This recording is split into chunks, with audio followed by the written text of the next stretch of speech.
அன்பு சால் நாடக கலா ரசிக பெருமக்களே, கலையின் மீது அபிமானம் கொண்டு அமர்ந்திருக்கின்ற கலா ரசிக பெருமக்களே, உங்கள் அனைவரும் எங்களுடைய நாடக கலைக்குழுவின் சார்பிலே மனம் கனிந்த நன்றி தெரிவித்துக் கொண்டு வருக வருகவன அன்போடு வரவேற்கின்றோம். நன்றி நன்றி கலந்த வணக்கம் வணக்கம் வணக்கம். அப்பா அப்பா வணக்கம்ப்பா. நல்லா இருக்கீங்களாப்பா? இருக்கப்பா இருக்கப்பா. பார்த்து 3 நாளாச்சுப்பா. ஆமாயா, 2 நாள் ஆகிட்டு. ஆமாப்பா. நல்லா இருக்கலையா? நல்லா இருக்கப்பா. சாமி சார் வணக்கம். சாமி சார் நல்லபடியா நாடகத்தை பெருமாள் வணக்கம்.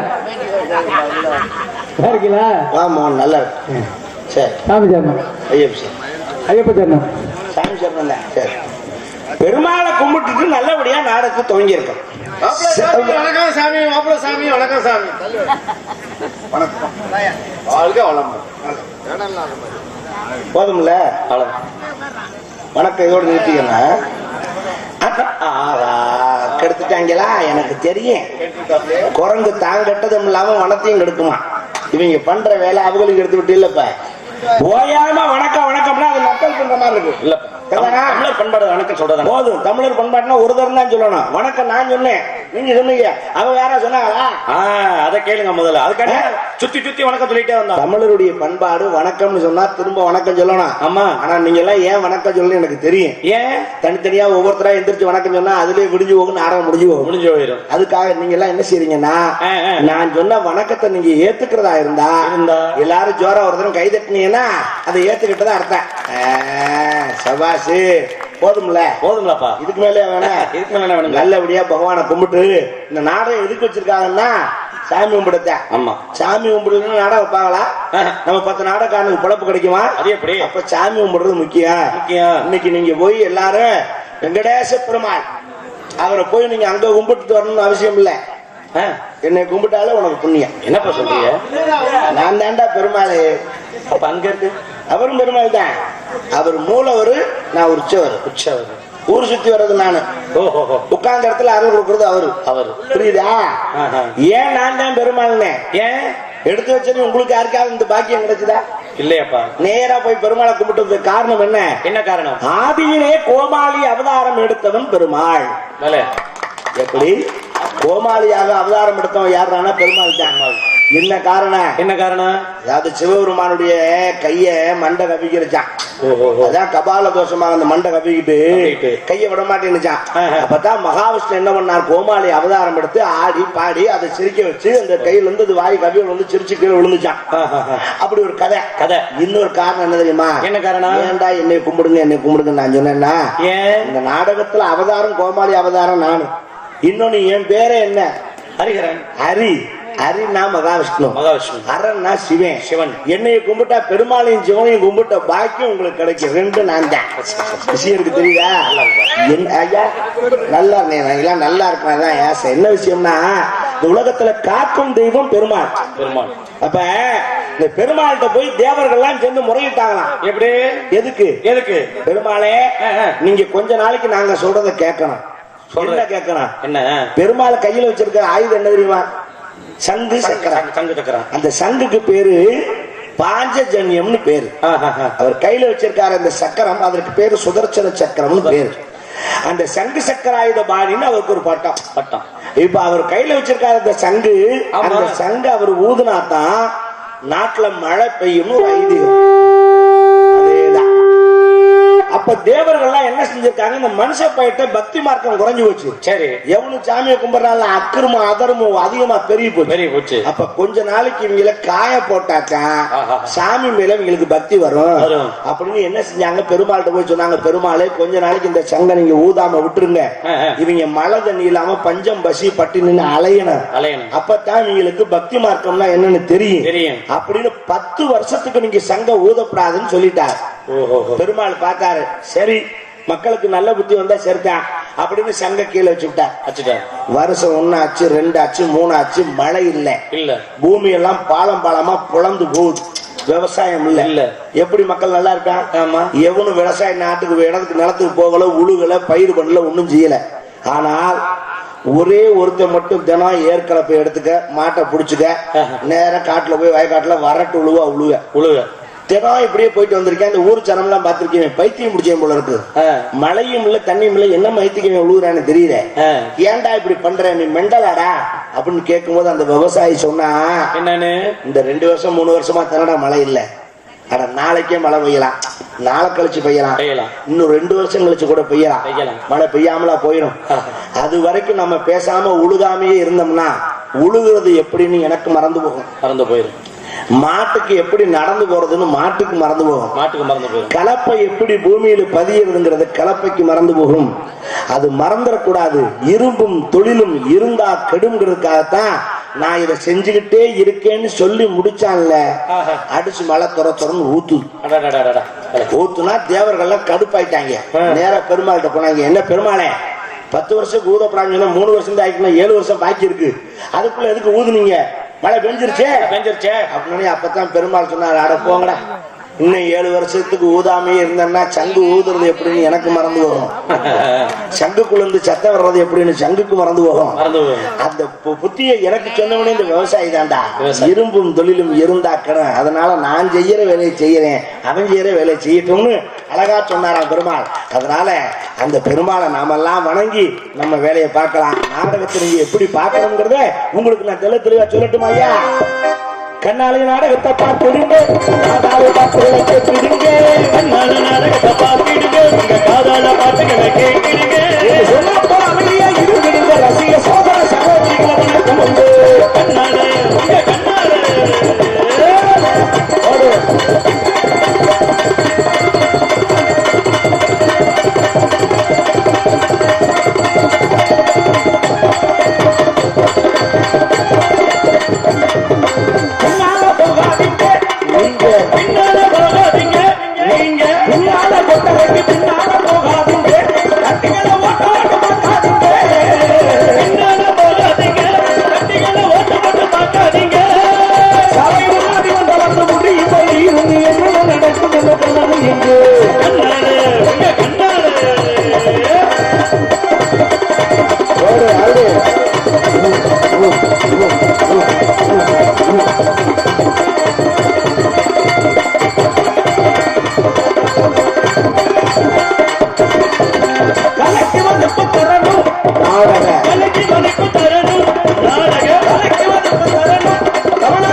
நமது சிவகங்கை மாவட்டம் களத்தூர் கிராமத்தில் எழுந்திருக்கின்ற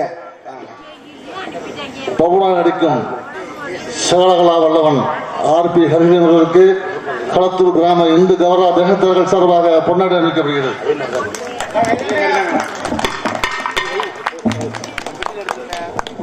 ஆடியை வீட்டு கௌரவப்படுத்தி மாபெரும் கிராமத்தார்களுக்கு விழா கமிட்டியாளருக்கு உணமார்ந்த நன்றி அடிக்கிறது. வணக்கம். ஆறுமுகஸ்ரீ திருவேங்கட பெருமாள் கோவிலுடைய கம்பசேவை உற்சவத்தை முன்னிட்டு இந்த சிங்கார கலைஞர்கள் நடைபெறுகின்ற நாடகம் வள்ளி திருமணம் நாடகம் விமர்சையாக இடம்பெறுகின்றன.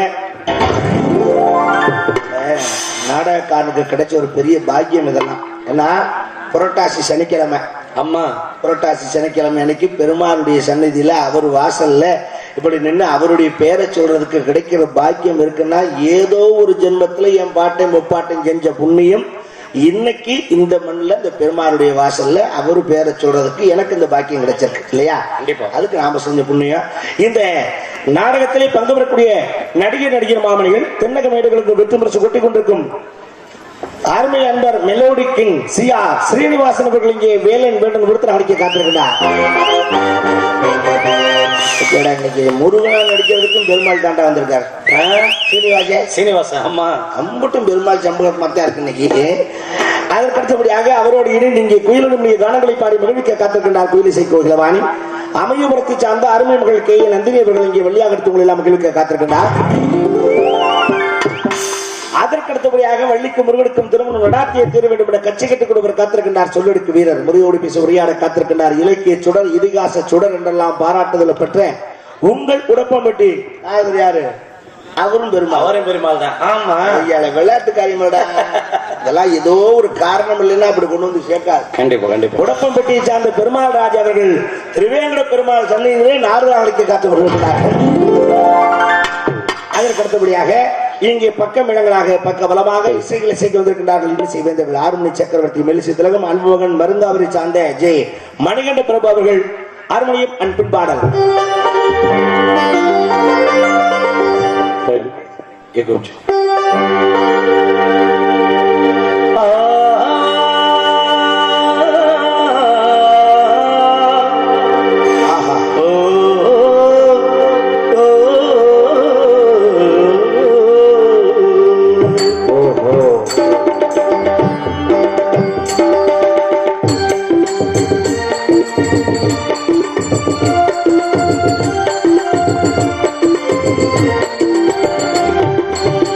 ராகங்கள் 16 உருவான வரலாறு நான் பாடும்போது அறிவாயம்மா.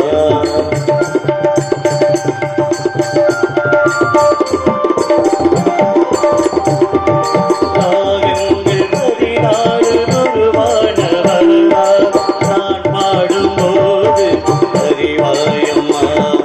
பல நூறு ராகங்கள் இருந்தால் என்ன 16 பாட துறவானது. பல நூறு ராகங்கள் இருந்தால் என்ன 16 பாட துறவானது. ராகங்கள் 16 உருவான வரலாறு நான் பாடும்போது அறிவாயம்மா.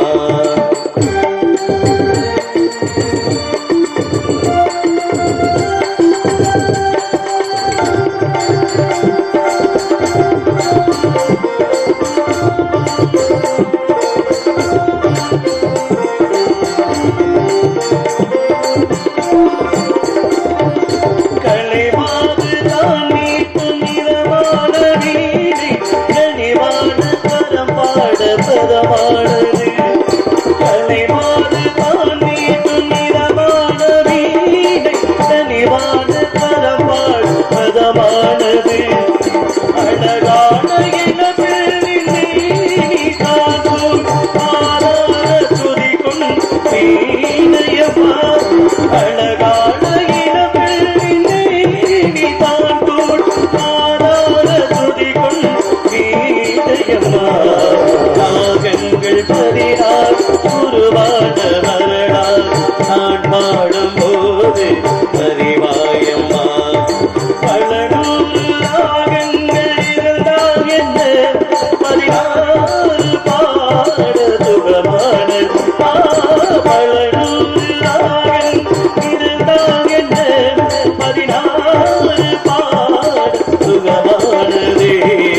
ராகங்கள் 16 உருவான வரலாறு நான் பாடும்போது அறிவாயம்மா.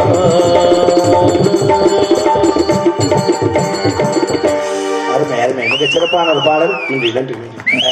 நல்ல பாட்டு. ஆனா அந்த பாட்டுல எனக்கு ஒரு சின்ன குழப்பம். ஏன்னா கவிஞர்கள் எப்பவுமே தப்பா ஒரு பாடல் எழுத மாட்டாங்க. ராகங்கள் 16 உருவான வரலாறு இல்லையா? ராகங்கள் மொத்தம் எத்தனைடா மேன பெட்டி வாசிக்கிற பையதான் நீ? எத்தனைடா ராகம்? 64 மேல கத்தங்க. 64 72 செக் பண்றியா நீ? டேய் ஏடா ஏன் போல நீ டெக்னிக் பார்ட்டி என்ன சோதிக்கிறானா? அடே நம்ம அப்ப சரின்னு ஒத்துக்கிட்டான்னா ஏண்டா நீ எல்லாம் ஒரு கோமாளின்னு என்ன கேட்கறதுக்கு? 72 மேல கத்துருக்கு. எவ்வளவு பெரிய பெட்டிக்காரு உங்க அப்பா, எவ்வளவு ஒரு பெட்டிக்காரு உனக்கு தெரியாதா? அதுல உன் பக்கத்துல உட்காந்துருக்கு எத்தனை தெரியாது? 72 மேலகர்த்தா ராகம்னா தாய் ராகம் 72. ஆமா. அதுல இருந்து பிரிந்த ஜன்னிய ராகங்கள் குழந்தைகள் நிறைய இருக்கு. ஆனா இது கவிஞருக்கு தெரியாதா? அப்புறம் எதுக்கு ராகங்கள் 16 உருவான வரலாறுன்னு எழுதுறாரு? யோசிக்கணுமா இல்லையா? என்ன காரணம் உனக்கு தெரியுமாடா? சொல்லுடா மைக்க போட்டு சொல்லு. சுரங்கு 7 இந்த பெட்டி வச்சிருமே. சரிகமா பதனி நீதான் சாவும் பாவம் தவிர ரீல 2 இருக்கு. 2 மொத்தம் எத்தனை? 12. அதுல ரீல 3, திருப்பி கால 3, தாவுல 3, நீல 3, அப்ப 16. 7 சுரம் வந்து 12 மாறுது, 12 16 மாறுது. சபாஷ். என்ன சில பேர் புரிஞ்சவங்களுக்கு புரியும். என்னடா ரீ 3 கா 3ங்கிறானீங்களா? சரிகா அப்படிங்கிற கா ஒண்ணு, அது கா கா 2 கா 3 கா அப்படி. சாதாரண காந்தாரம் பேச வேண்டிய இடத்துல ரீல பேசினுச்சுன்னா ஷட்சுருதி இருக்கும். அதுக்கு காகான்னு சொல்ல முடியாது. நாட்டையில சக மா ப நீசா திருப்பி வரும்போது கா கான்னு வரும். கான்னு சொல்லக்கூடாது, ரீன்னு சொல்லணும். சபாஷ். அந்த கா இந்த இடத்துல ரீயாக பேசும். தெய்வம் தான் பேசாது. மிக அருமை அருமை. இதனால் தான் அவர் 16 எழுதினார்னு இவங்க எல்லாம் நினைச்சுட்டு இருக்காங்க. ஏப்பா இவ்வளவு தூரம் சொல்லி அப்புறம் என்ன விளையாட்டா? நீங்க சொன்னது உங்க சங்கீத கணக்குப்பா. அந்த படத்துல அவர் அதுக்காக எழுதல. முள்ளும் மலரும் படம் தில்லு முள்ளு படம் பார்த்திருந்தீங்கன்னா உங்களுக்கு தெரியும். தில்லுமுள்ளு படத்துல ரஜினிகாந்த் துபாக்கூர் வேஷம், அவர் 2 வேஷம் டபுள் ஆக்ட். ஆமா. அதுல உள்ள மீசி இல்லாம இருப்பாரு, உள்ள மீசியோடு இருப்பாரு. இப்ப இருக்கிறதா உங்களுக்கு அதுல அந்த கதாநாயகி சின்ன பிள்ளை, வயசு பிள்ளை. ஆமா ஆமா. அவருக்கு இவர் சங்கீதம் சொல்லி கொடுக்குறாரு. எப்படி? அப்பா அதுல சொல்றார் ராகங்கள் 16 உருவான வரலாறு. அதுலதான் என்ன சொல்றான் பாரு, 16 பாட சுகமானது. பல 100 ராகங்கள் இருந்தால் என்ன, 16 பாட சுகமானதுன்னா அந்த 16 வயசு பிள்ளைகிட்ட பாடுறது அவ்வளவு சுகமா இருக்கான். அங்க வச்சிருக்காண்டா மாத்திர இருக்கீங்களா நல்ல அதான்டா நானும் இதாண்டா நீங்க. மிகச்சிறப்பு. 2மே ஏற்றுக்கொள்ளக்கூடிய விஷயம் தான், பாராட்டுகள். ஆனா இன்னைக்கு தான் ராகங்கள் 16ங்கிறதுக்கு விஷயத்தை அழகா தெளிவாக எடுத்து சொன்ன மோகன்தாஸ் அவர்களுக்கு ஒரு மனமார்ந்த நன்றி. என்ன காரணம்னா, நாடக உலகத்துல முறையாக இசை கல்லூரியில படித்த ஒரு மாணவன், ஒரு BA பட்டதாரி, காலக்கடன் இங்க வந்து கொட்டு அடிச்சுக்கிட்டு இருக்கேன். ஆனா இது சாதாரணமா சொல்லக்கூடாது, கொட்டணும். நந்திக்கு ஒப்பான வாத்தியம். ஆனா மிருதங்கம் ஒரு கலை. அந்த கலையில அவன் படிச்சு பட்டம் கிடைக்கிறதா மயிறு, இந்த கலைக்கு சேவை செய்ய வந்து உட்கார்ந்துருக்கான்னா அது பாராட்ட இருக்குது. ஆமா, அவனு டிகிரி முடிச்சு கொடுத்தா இன்னைக்கு அவனை கொண்டு போய் அவன் மகனை கொண்டு போய் இன்னைக்கு சென்னையில AR ரஹ்மானுடைய இசை கல்லூரியிலே படிக்க வச்சிருக்கான். அவனும் மியூசிக்கல் படிச்சுட்டு இருக்கான். இன்னைக்கு சொந்தமா டியூன் போடுற அளவுக்கு அவன் தயாராயிட்டான். அவன் பொண்ணு அருமையா பாடும். சின்ன பையன் அவன் மிருதங்கம் வாசிப்பான். அவ்வளவு நான் நினைச்சேன், இந்த தொழில் இருந்துகிட்டு ஒவ்வொருத்தரும் அவன் இருக்கிற தொழில கேவலமா தான் பேசுவான். என்னோட போதும்டா அந்த வேலை அப்படிமா. எவ்வளவு பெரிய வேலை பார்க்கறாங்க, அரசாங்க வேலை பார்க்கறோம், போலீஸ் வேலை பார்க்கறான்னு சொல்லுவாரு. அரை போட போக்கத்தை போய் பார்க்கற போலீஸ் வேலை என்னோட போதும், என் பிள்ளைக்கு வேண்டாம் அப்படிம்பாங்க. நாடகக்காரன் சொல்லுவேன், ஐயே இந்த நாடக தொழில் என்னோட போட்டு விடாமாங்க. ஆனா இவன் குடும்பத்தை புள்ள விட்டு எல்லாத்தையும் இந்த கலைத்துறையை படிக்க வச்சிருக்கான். அப்பதான் நினைச்சேன் கலை மேல உள்ள ஆர்வம்னு. ஆனா அது இல்லை. வேற ஒரு நிகழ்ச்சி பேசணும்னா குடும்பத்தோட விடணும், அந்த காசு கூட நம்மளே கொண்டு வந்துடலாம், வேற ஒன்றும் கொடுக்க வேண்டிய அவசியம் இல்லை அப்படிங்கிற ஒரு உள்குத்து நோக்கத்துலதான் மிக சிறப்பாக செய்திருக்கிறார் அன்பு தம்பி மோகன்தாஸ் அவர்கள். மிகச்சிறந்த ஒரு கலைஞர். இன்று பல மாணவர்களை உற்பத்தி செய்து கொண்டிருக்கின்ற ஒரு மிருதங்க ஆசிரியர் பிறந்தகை அன்பு தம்பி ஆவடியார் கோவில் மோகன்தாஸ் அவர்கள். மிருதங்கம் அண்ட் டோலக்கன் தபேலா தொப்பி.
வாழ்த்துக்கள் வாழ்த்துக்கள்.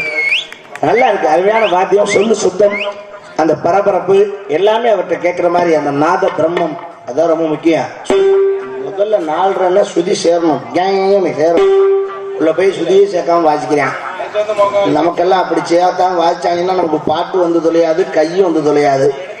அது மிக சிறப்பு. அந்த சத்தம், அந்த ரீங்காரம் வண்டி இறஞ்ச மாதிரி காதுல கேட்கணும். கேட்டா தான் அந்த ரம்யம், அந்த சொல்லு சுத்தம். தத்தியும் கண்ணத்தம் அப்படின்னா அங்க தத்திக்கணும் கேட்கணும். தாங்கடத்துக்கு திறக்கடத்துக்கு தெற்கு தாங்கடத்துக்கு திறக்கடத்துக்கு தீ தாங்கடத்துக்கு திறக்கடத்துக்கு தீம் தத்தம். அப்படி கேட்டாப்புல அது மிருதங்க மொட்டை நாக்கார அடிச்ச மாதிரி அடிக்கிறாங்க சில பேர். துத்தாங்க அவனையும் சூப்பரா இருக்குன்னு தான் சொல்லுவேன். ஏன் அப்பதான் 10 நாடகம் கொடுப்பேன். அது நமக்கு வரலாறு முக்கியம் இல்லை, வயிறு முக்கியம், அதுதான் முக்கியம். அதனால கிடைக்கும் போது பிரியாணி சாப்பிட்டுக்கிற வேண்டியதான். பழைய கஞ்சி கிடைக்கும் போது சேர்த்தாலும் குடிச்சிட்டு போய்க்கிற வேண்டியதான். அப்புறம் என்ன பண்ண முடியும்? மிக அற்புதமான வாத்தியம். அவரோடு இருந்து ஆல்ரவுண்ட் சக்கரவர்த்தி பலவாத்திய புகழ் அன்பு மாப்பிள்ளை சிட்டி பாபு அவர்கள் இங்கே ஆல்ரவுண்ட் சேர்த்து உங்களை எல்லா மக்களுக்கு காத்திருக்கின்றார்.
அடி அடி வேணே நல்லப்படா வாப்பல.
என்னமோ சொல்ற முட்டி பாரு என் மாப்பிள்ளைகிட்ட மோதி பாத்துருவியா? செட்டி பாபா கொக்கான உண்மையிலே மாப்பிள்ள வாத்தியார் பேரை காப்பாத்திட்டா, அது வரைக்கும் சந்தோஷம். அதுல அவன் வாட்சதுலயே எனக்கு ரொம்ப பிடிச்சது எது தெரியுமா? எதுப்பா? அந்த கீழே ரவுண்டா வச்சு அடிச்சிருக்கான்ல அம்மா மாப்பிள, அதுக்கு பேர் என்னடா? ஏய் தப்பா, அதுக்கு பேர் என்ன? தமிழ் பேர் என்னடா? தப்பா? தப்பு. தப்பு. தப்பா சரியா? தப்பு தப்புன்னா என்ன மேத்துக்குவாச்சே? வாத்தியத்துக்கு பேரே தப்புன்னா அதை நம்ம வாசிக்கலாமாடா? கொஞ்சம் யோசிச்சு பார்க்கலாமா? அது வல்ல அர்த்தம். அந்த வாத்தியத்துக்கு பேர் தப்பு தான், ஆனா சொல்றது தப்பு தானே வைங்களேன். இருந்தாலும் இப்ப எதுக்கு நான் சொல்ல வரோம்னா, அதுதான் தப்பு, ஆனா உலகத்திலே அதுதான் சரி. நல்லா கவனிச்சு பாருங்களேன். இந்த வாத்தியம் எதுக்கு வாசிப்பாங்கன்னா, ஒரு மனிதன் கடைசி பயணம், ஆனா பொண்ண நடுவுல கிடக்கும். அப்ப அந்த தப்படிக்கிற 3 பேர் ரவுண்டு கட்டி அடிப்பான். அதுல அவங்க வாயில தான் பேச மாட்டாங்க, தப்புலயே பேசுவாங்க. முதல் தப்பு எப்படி ஓப்பன் மாப்பிள்ள நான் சொல்ற மாதிரி அடிக்கணும் மாப்பிள்ள, நல்லா கவனமா கேட்டுக்க. ஜன ஜனக்னா ஜன ஜனக்னா கடுறா. இதுக்கு என்ன அர்த்தம் தெரியுமா? ஜன ஜனக்னா அப்படின்னா நேத்து இருந்தவன் செத்து போனேன், நேத்து இருந்தவன் செத்து போனேன் சொல்றாங்க. இந்த நேத்து இருந்துச்சு வாய பிளந்துருச்சு அப்படின்னு சொல்றேன். இவனுக்கு எதுக்கு இன்னொரு தப்பு அடிப்பான்? அவன் தான் கேள்வி கேட்கிறவன். அவனு வாயில வைக்கப்பட்ட தப்புலயே கேட்பான். அவன் எப்படி அடிப்பான் தெரியுமா? ஜஜன்ன கடிச்சனக்குனா ஜஜன்ன கடிச்சனக்குனா போறா. இதுக்கு என்ன அர்த்தம் தெரியுமா? ஜஜன்ன கடிச்சனக்குனா அப்படின்னா எங்கிருந்து வந்தவன், எங்கிருந்து வந்தவன். இவன் எங்கிருந்து வந்தவன் கேட்கிறேன். இவன் 2 பேருக்கும் பதில் சொல்றவன் யார் தெரியுமா? கிடுகிட்டி. ரவுண்டா தொங்கிட்டு வச்சிருக்கேன், இப்படி 2 தோல் வச்சுட்டு கையில அடிப்பேன். அவன் எப்படி அடிப்பா தெரியுமா? கிடி கிட்டி கிடி கிடி கிட்டா கிடி கிட்டி கிடி கிடி கிட்டா. இதுக்கு என்ன அர்த்தம் தெரியுமா?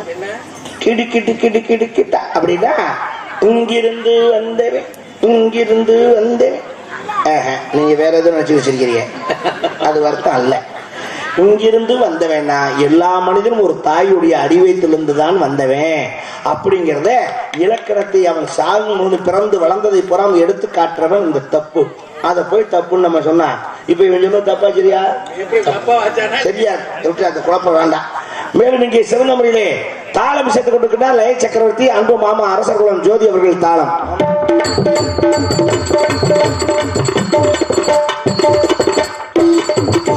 மேலும் இங்கே பபுனாக நடித்தவங்களை எல்லாம் மகிழ்ச்சி காத்திருக்கிட்டு ஆர்பி அறிய நான் பபுனுக்கு அமைக்க கும்பல யாரும் கழுத குதிரை நம்ம தான் அடிச்சாகணும்.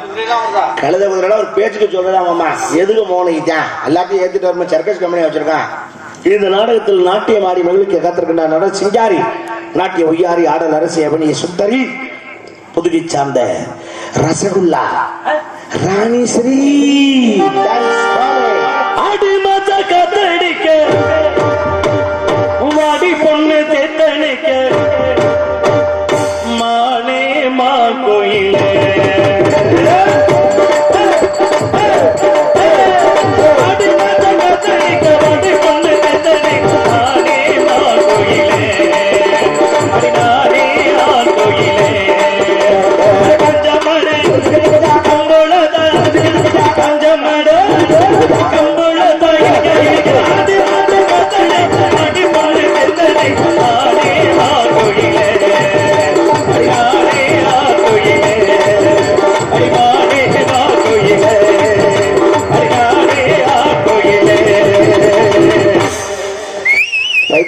பைத்தியக்காரப்பல என்னப்பா ஆடி முடிஞ்சு ஆவணி போய் புரட்டாசி வந்தா நீ டாப்ல வருவீன்னு சொன்னாங்க. இன்னும் ஆடி மாசம் காத்தடிக்குன்னு அடிச்சுக்கிட்டு கிடக்கு இருக்கா? மாசம்லாம் முடிஞ்சிருச்சு, நீ இந்த பாட்டு பாடாத புரியுதா? அடுத்த ஆடியில தான் இந்த பாட்டு எடுக்கணும். இனிமேல் இப்ப புரட்டாசி நடப்பு.